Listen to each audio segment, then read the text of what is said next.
Welcome to our class discussion about the dimensions of learner-centered learning.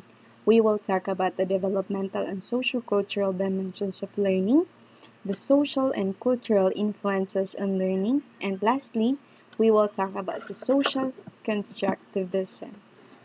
Now, why do we need to study about the developmental dimensions of learning? As a future teacher, we really need to understand about the developmental dimensions of learning for our students so that we could know where to start, how to handle them, and how to make our teaching process an effective one. I want to start a short story of a butterfly.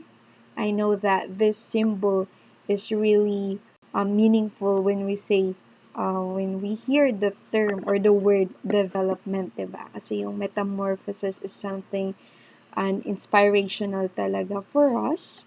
Kasi nandun yun makikita, even if it's really a long process, but then seeing a butterfly that could fly new heights, diba, is something na a progress that we could really be proud of. This story is about a man that passed by a garden when he saw a butterfly cocoon which was about to get open. Of course, excited siya na makita paano ba talaga yung process before makalipad yung butterfly. He saw a small opening in it and watched the several hours of struggles. The butterfly came through to get the body out of it, and after many hours, it seemed that the butterfly stopped trying as there was no progress. Ay, napagod na daw yung butterfly. So yung lalaki, he thought to help the butterfly by cutting the cocoon with the scissors. So the butterfly came out easily. But, the wings were broken and the body was tiny.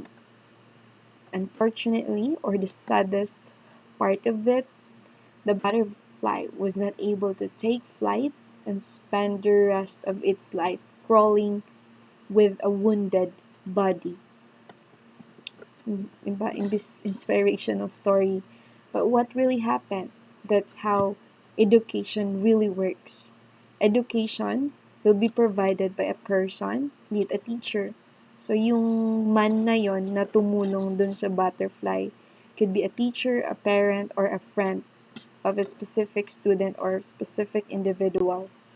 Minsan, really wanted our students to make their learning so easier, or be it a parent, ayaw nating pahirapan yung mga anak natin. But then, what really happened, diba? Imbes na we just let them be to fly new heights like a butterfly, hayaan natin silang mag-struggle, since struggle could be a source or a reason for them to become stronger.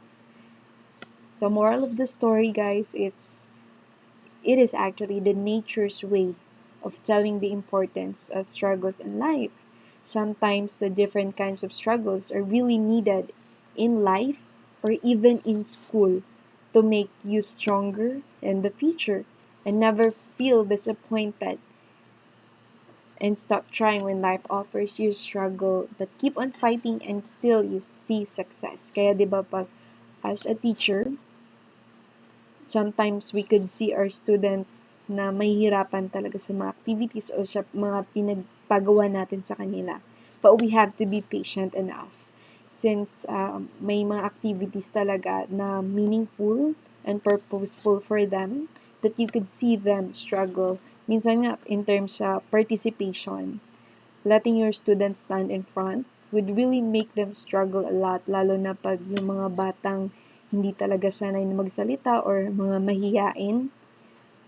Let it be a struggle or a lesson for them to really learn and to practice para maging confident sila in the future, diba? Huwag natin silang, minsan, it's okay for them na mahirapan sila. Basta alam natin na meron siyang meaningful na reason or we know that there's a positive thing that would happen next. Baka naman kasi yung pinapagawa natin or ginagawa natin sa mga estudyante would really make them struggle. Tapos, ayun, mas pahirapan pa sila, but would really cost, like this butterfly na parang sisirain natin yung buhay nila, that would really make their life a mess, 'di ba? So, parang ganun lang. So, studying about this development would give us a knowledge on how are we going to help our students in a positive way. As an individuals develop, there are different opportunities and constraints for learning. Learning is most effective when differential development within and across physical, social, intellectual, and emotional domains is taken into account. Ayun, tandaan natin to guys, na pag sa development talaga, we should be focusing dun sa physical, the social, intellectual ng bata, di ba? In terms of physical, kaya dapat alamin natin talaga, or as much as possible, may mga medical yung bata para alam natin kung nahirapan ba siya, meron bang paghirap sa eyes niya. For that, alam natin na dapat nakaupo siya sa harapan, di ba? And then the social, intellectual, kaya minsan, di ba, hindi daw dapat hinahalo or pinipilit yung bata to be that competitive enough agad. Dapat it takes time talaga para mas mag-develop siya bago natin silang, halimbawa, pagsasali sa contest, di ba? Dapat alam din natin yung capability muna ng bata. And emotional domains, of course, sometimes there are students talaga na emotionally not stable or may problema sa bahay, then we should take it into consideration to visit guidance counselor or provide some help that we could talk to the parents, diba? Para mag-guide sila.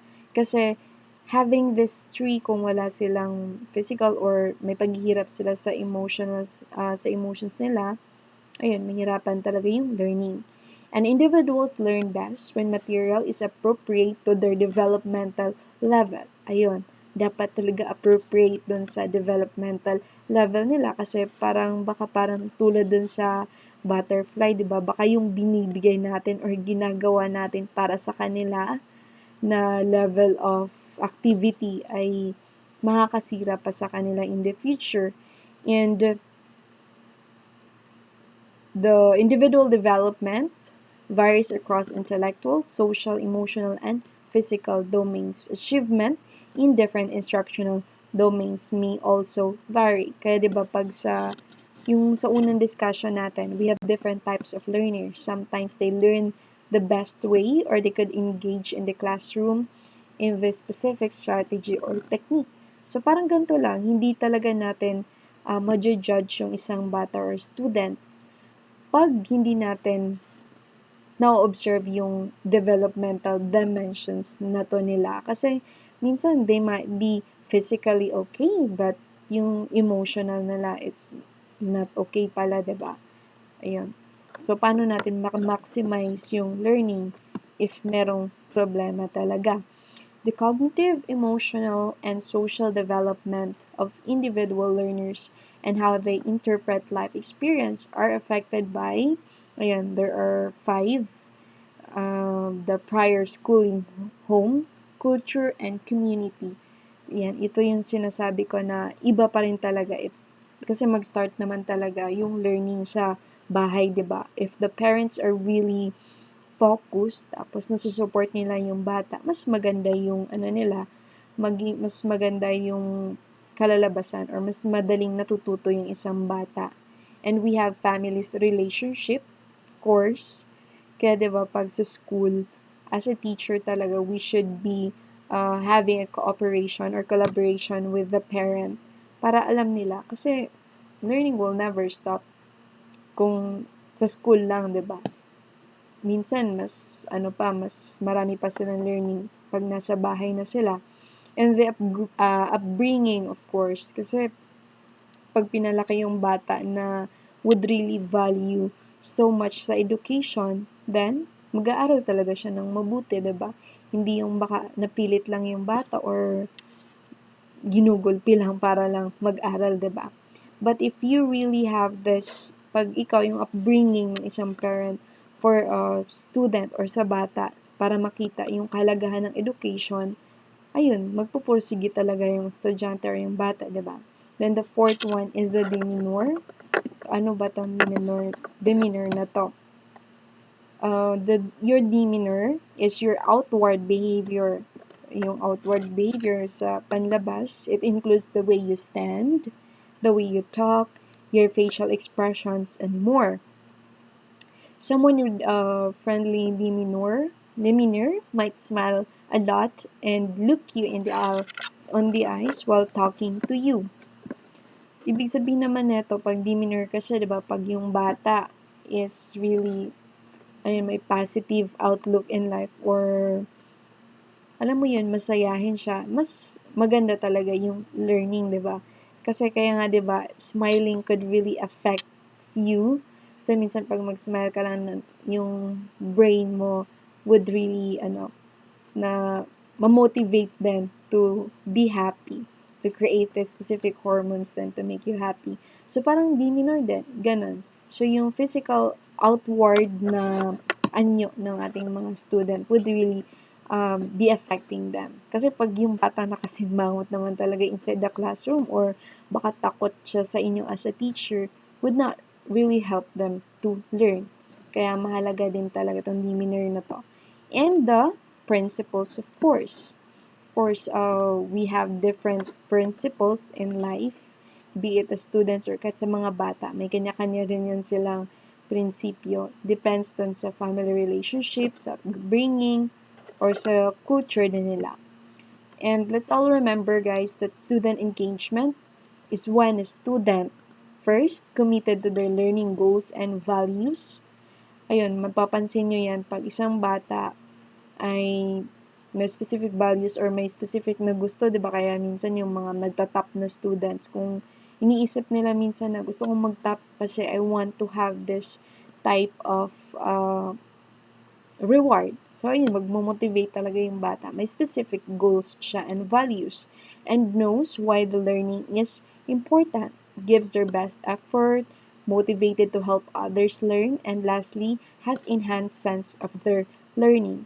Mas may-enhance talaga yung way of learning nila. Mas nakakatulong. Kaya, yung pag-aaral natin ng types of learning, if we engage them on a specific activity that will help them grow and learn, kasi yun yung nila, nature nila, then malaking tulong din talaga to make learning become a successful one. And by the way, in terms of the home culture tsaka community, I'll give you an example, guys.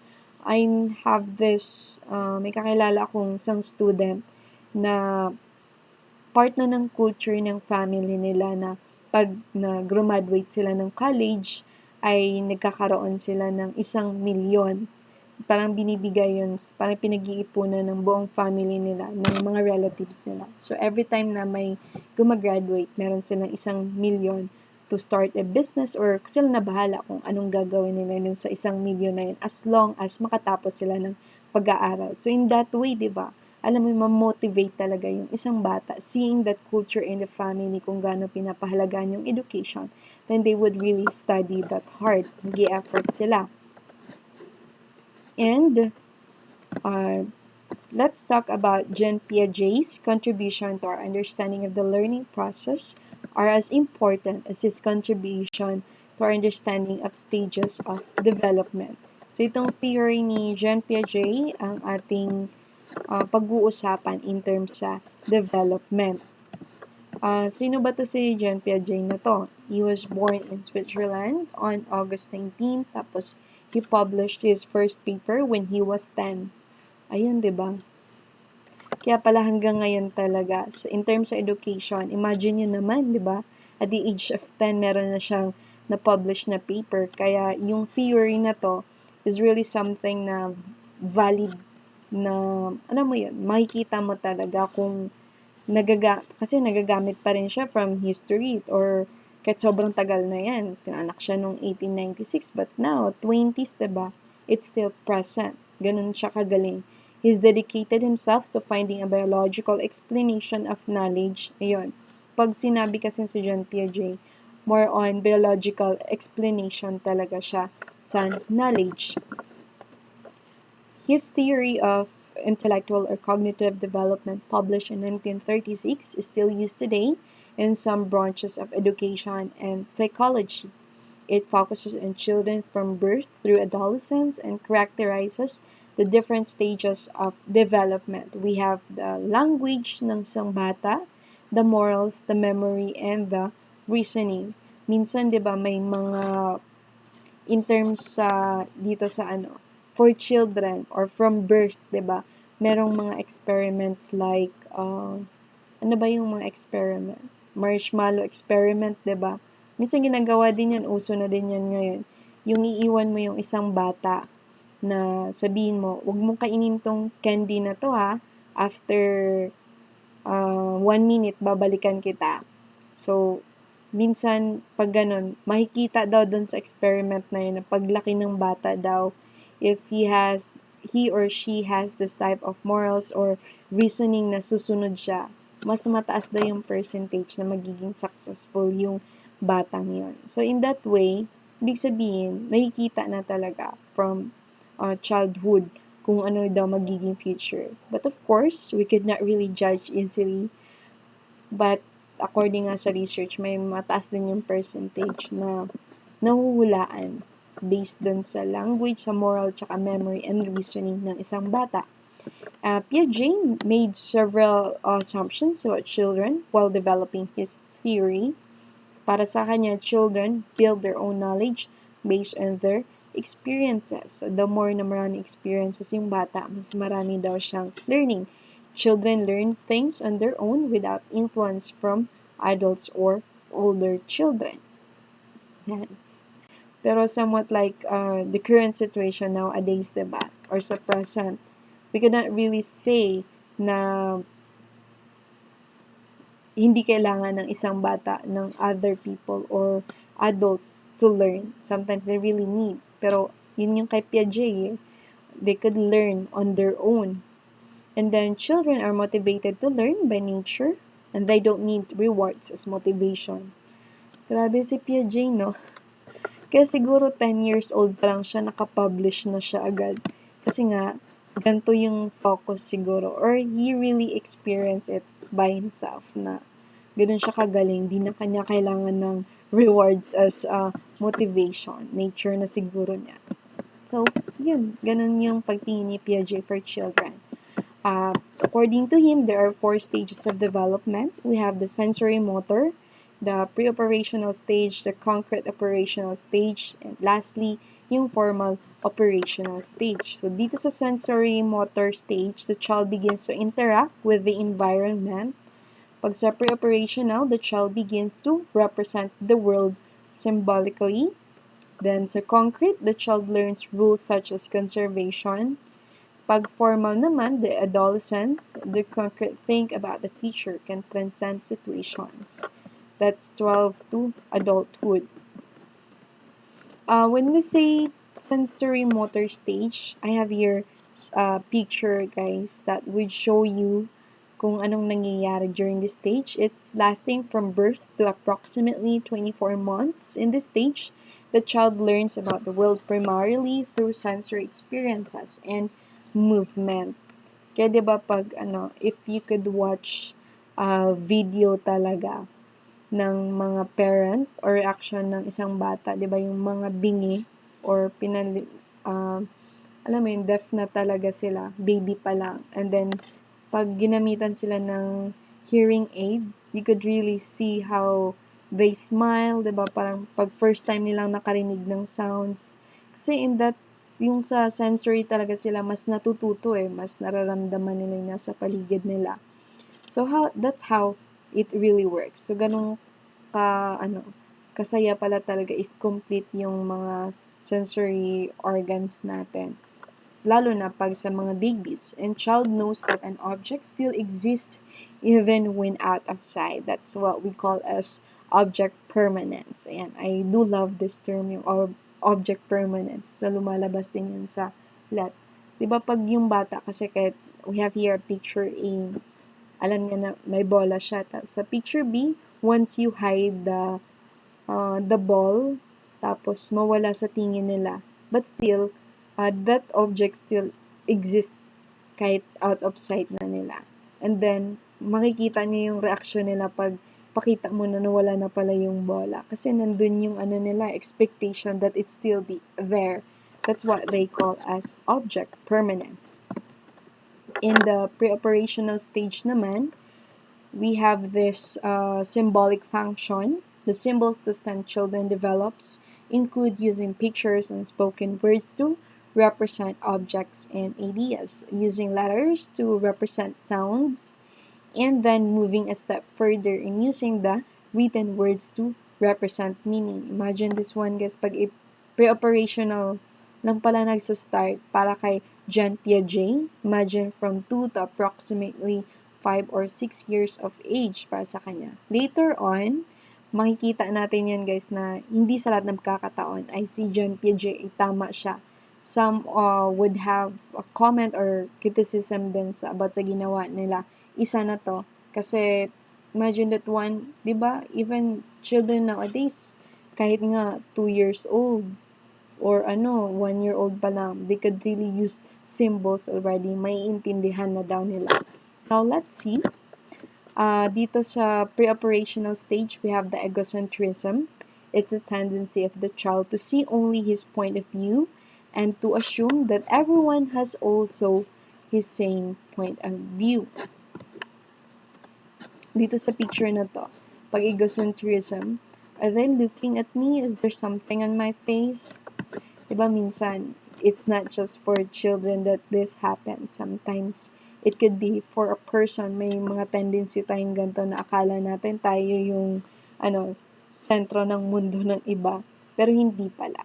So, parang ganito yung iniisip ng mga bata. It seems that their point of view, assume that everyone also his same point of view. Kung ano nakikita niya, iniisip na, yun din daw iniisip ng iba.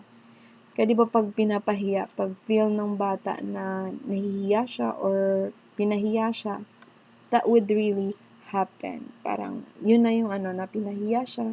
So, that could cause confusion sa bata. So, we have to be careful pag mga gantong stage. And we also have the centration, the tendency of the child to only focus on one thing or event and exclude other aspects. Dito sa picture na to, diba? Nakikita ng bata na magkapantay lang yung tubig, pero nung transfer, diba, kahit same lang yung amount ng water, tapos yung isa mataas na, nagbabago yung thinking niya. Nagpo-focus na siya doon. May centration na ito, mas maraming water na ito. Kahit na pinakita mo naman sa kanya in the first place na magkapantay lang or same lang yung amount, diba? So, that's what we call centration. Make sure, guys, that you are familiar or put this in mind and your heart para pag select, di mo na kailangan i-memorize ng ulit.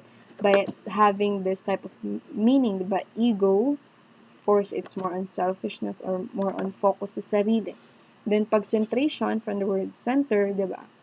The child only focus one thing para mas madali niyo siya matandaan. And we have irreversibility. The children still have the inability to reverse their thinking. For example, 3 plus 2, 5, but not 5 minus 3 is equals to 2. And mahirapan pa sila sa ganitong stage. That's what we call irreversibility. Tapos, they also have this animism. It believed that natural objects and phenomena are live. Children simultaneously hold rational and magical ideas. Kaya diba minsan,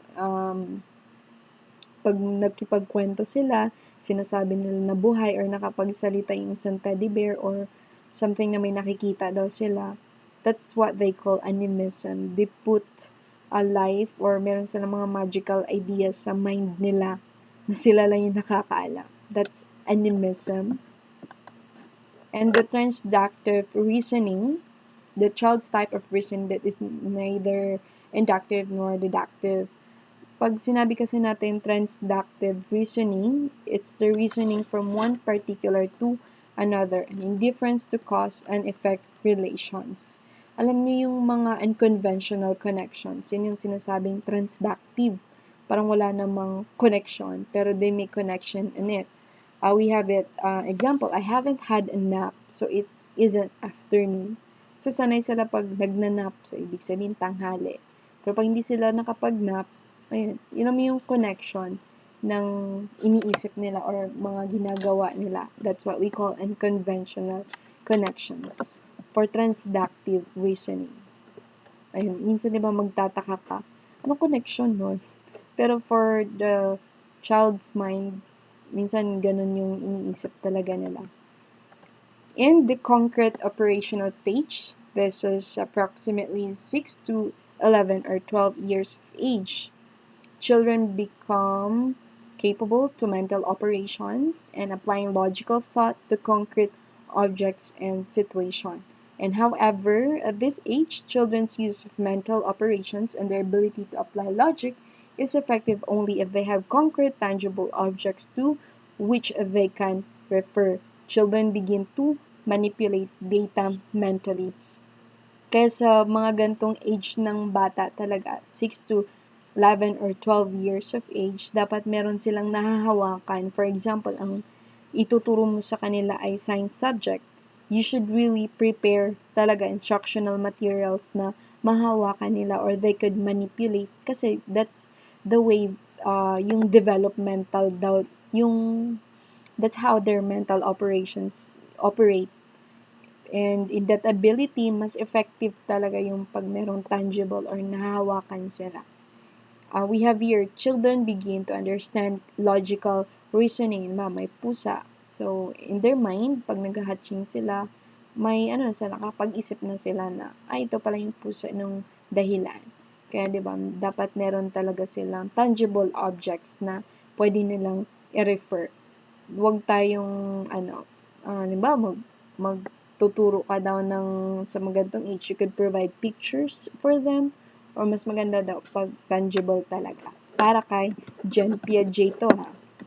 And we have the concrete operational stage, which is the centering, which is opposite dun sa centration, diba?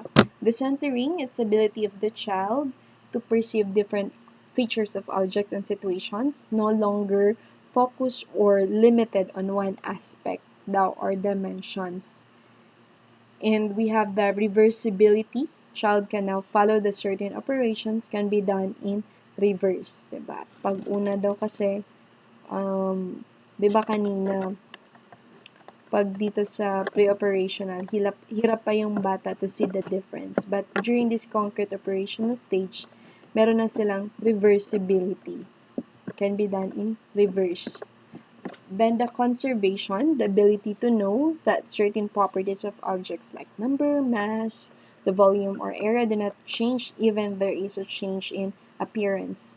This is the opposite picture na meron kayo na binigay natin sa sa centration.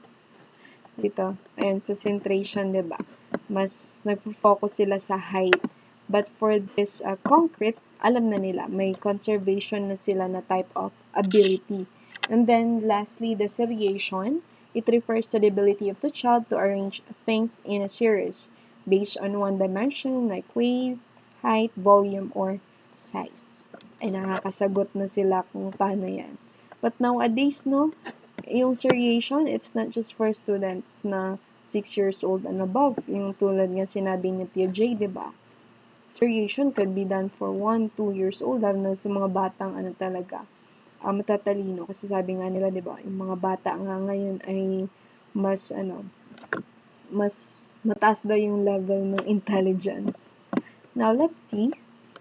Ito yung mga cons of Piaget's theory, guys, na sinasabi ko sa inyo. There are some criticism of Piaget's stages. In particular, researchers in the 1960s and 70s argue that Piaget may have underestimated children's abilities by using confusing terms and particularly difficult tasks in his observations. Ayun. Mga diba, sabi ko nga, somewhat like estimate niya talaga yung children's abilities. Imagine that one. Sinasabi niya, 6 years old, nakukuha na yung bata in terms of seriation. And then, ayun, in terms din sa mga confusing terms daw.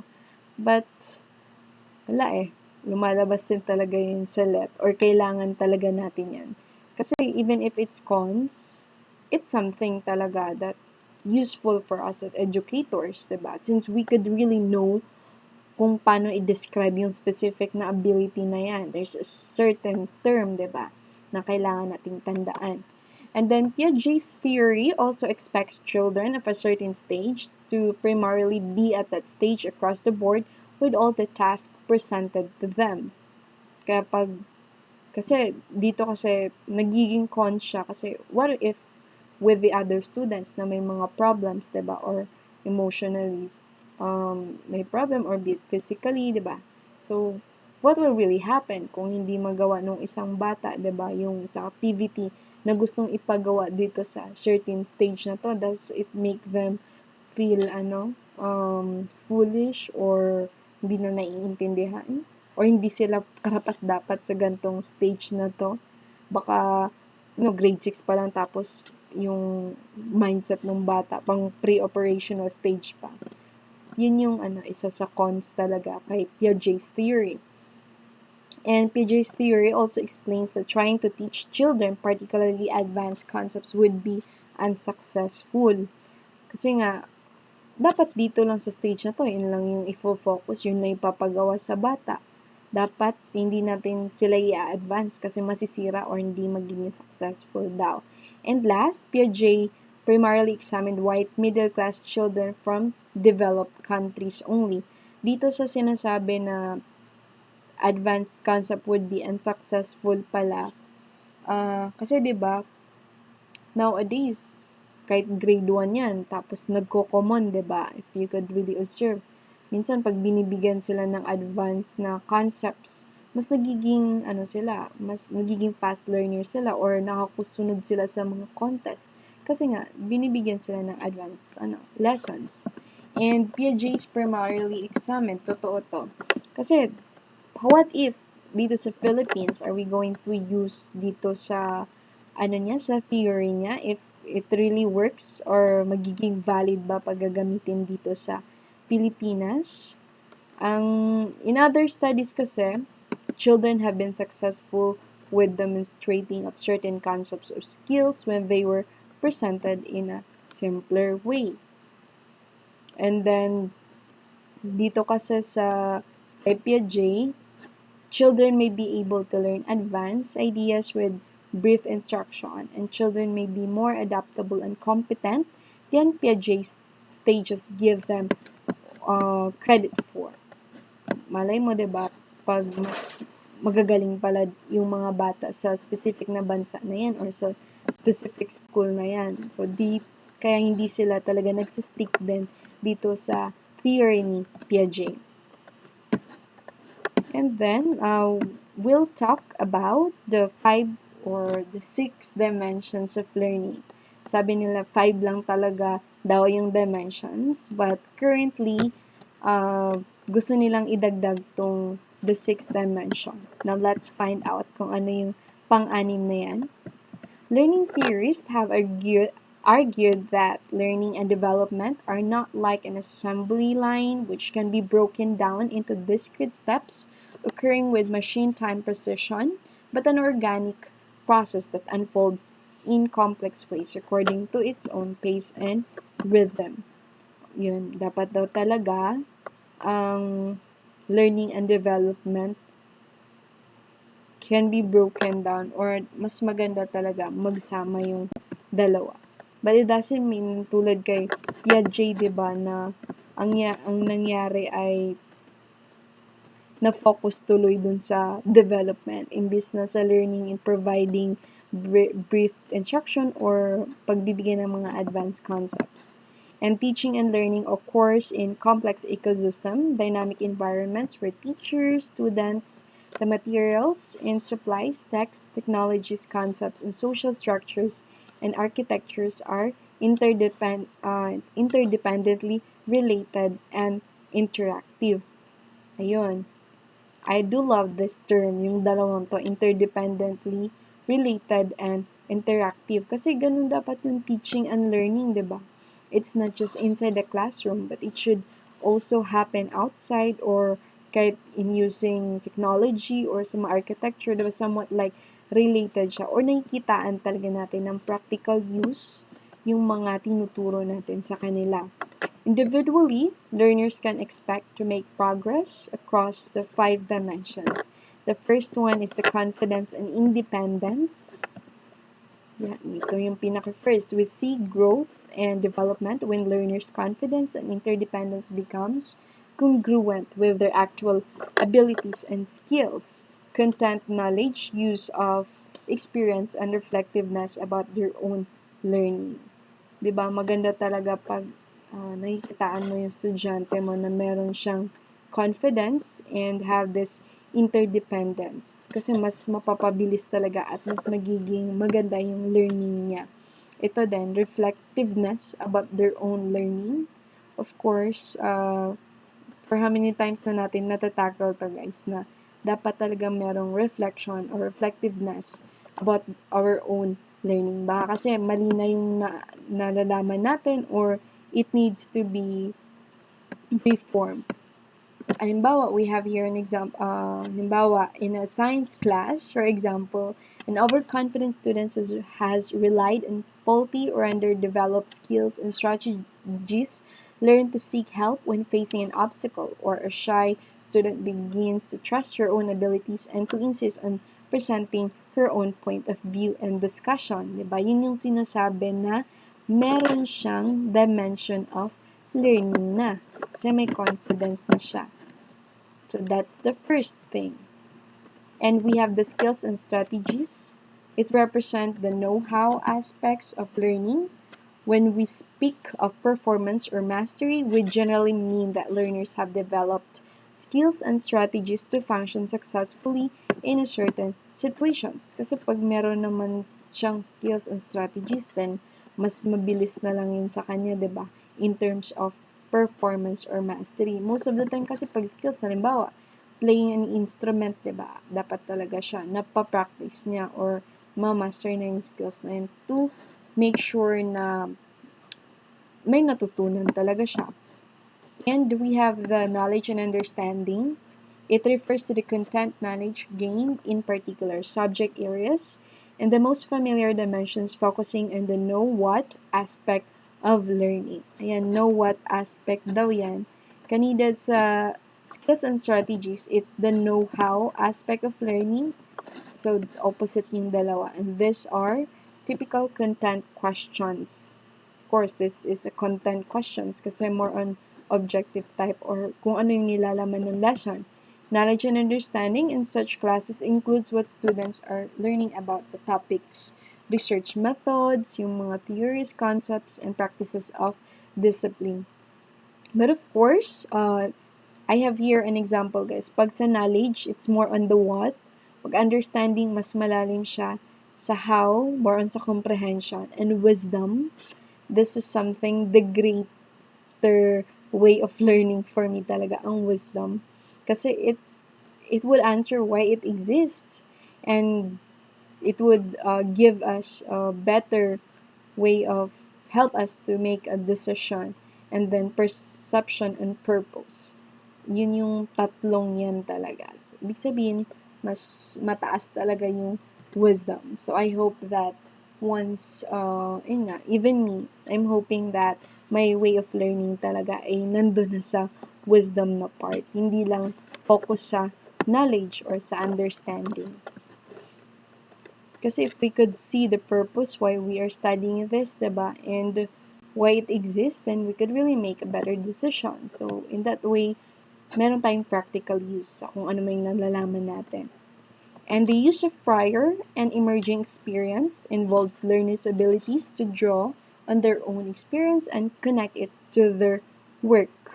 Ayan, meron practical use din or somewhat like nare-relate nila sa tunay na buhay.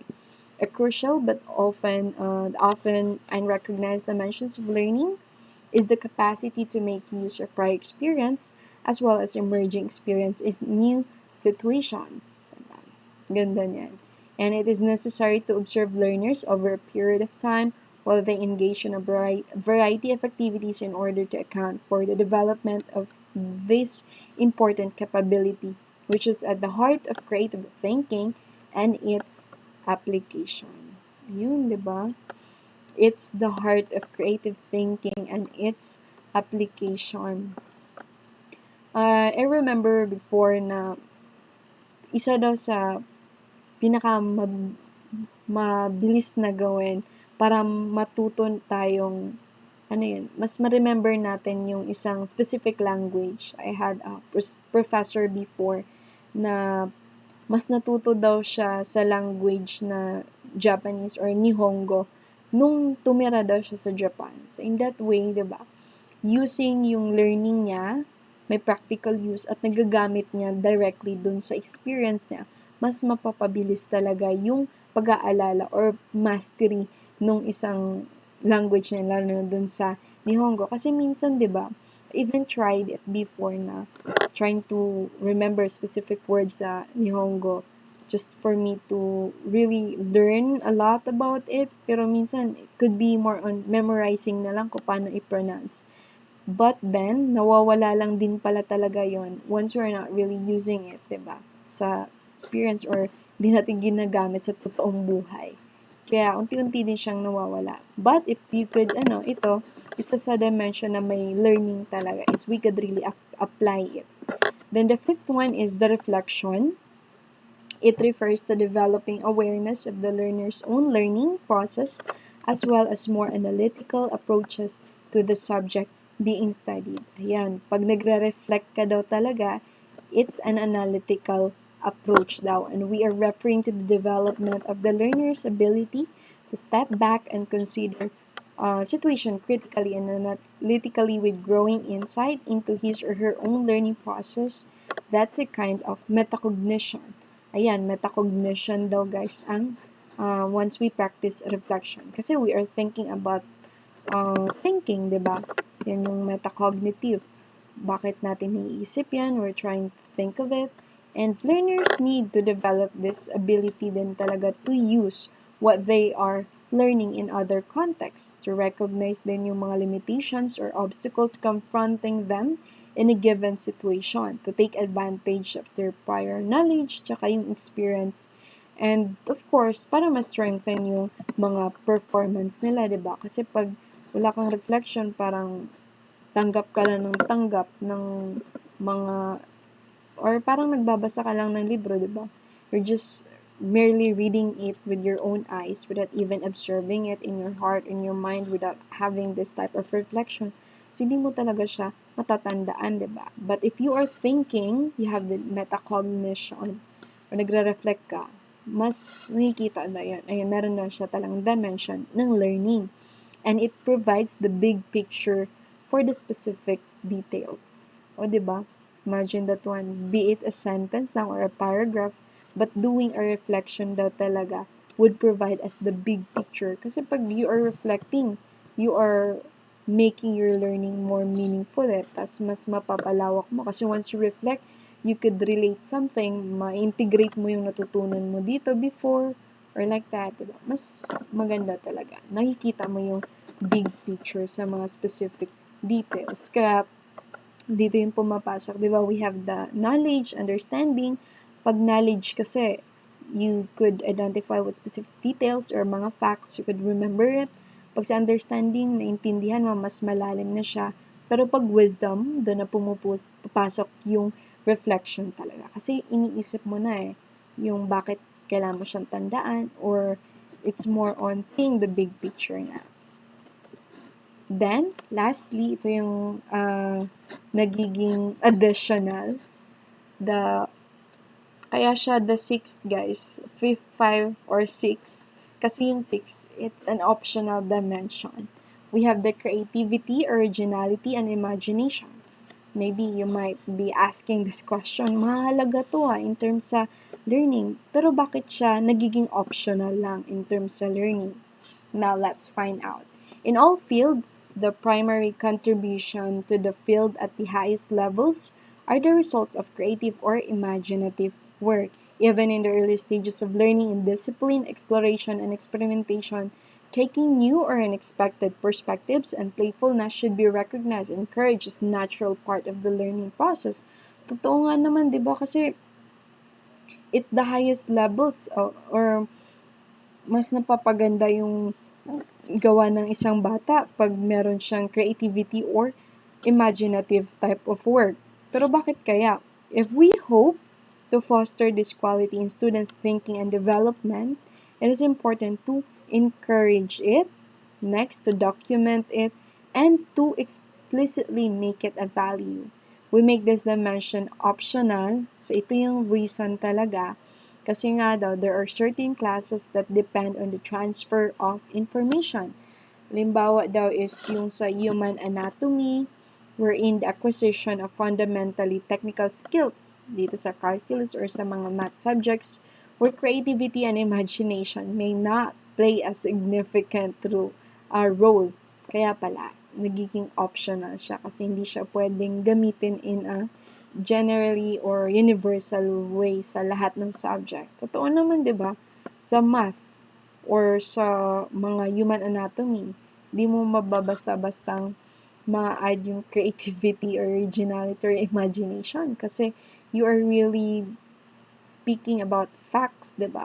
Di naman pwedeng 1 plus 1 is we could change the result just to make it more creative or gusto ko 2 plus 2 is equals to 6 kasi yun yung para sa akin yun yung original or it's based on my imagination. Of course, it doesn't work that way. Makikita nyo yan, mapapanood nyo yan sa movie na ipapanood ko sa inyo about the Every Child is Special. Meron dung bata talaga, si Ishan, yung main character. Sobrang galing niya talaga in terms of imagination, creativity. Tapos, ang nangyari, ang ginawa niya dun sa math subject niya nung sasagot siya ng exam. Alam mo yun, yung his creativity. Parang imagination ko, gantong lumabas di ganto yung sagot ko. Diba? It doesn't really work that way. Meron talagang pinaka-facts na dapat sinusunod. Kaya optional lang yung creativity. Pero 'di ba? Ito yung sinasabi na meron din talagang it's a debate din kasi we need creativity naman talaga, originality para mas mapaganda yung work, 'di ba? But of course, we need to consider din talaga the other aspects. Kasi does it mean ba na pag sa math porket wala akong creativity or imagination, sinasabi nun, wala kang learning at all. Kasi dito kasi we are talking about the dimensions of learning. Pag dimensions, kabuuan na yon. Wala siyang pinipiling subject. Okay, so that's all about the developmental stage. I hope that you learn a lot and you could consider then na dapat alamin natin kung anong stage na yung mga students natin for us to provide talaga para mas mapaghandaan natin yung mga instructional materials, tapos yung way ng lesson, baka masyadong mahirap para sa stage nila, ganyan. But of course, doesn't mean na sa pag-aaral natin ng theory ni John Piaget, we really follow it, kasi meron din talagang mga cons dun sa, sa theory niya. However, it will always depends for us a teacher kung paano natin nakikilala yung mga students natin for us to become an effective teacher. Okay? So I have their references, guys, so you could click it or visit the following sites kung gusto nyo pang matuto ng more deeply about this developmental or the dimension of learner-centered learning.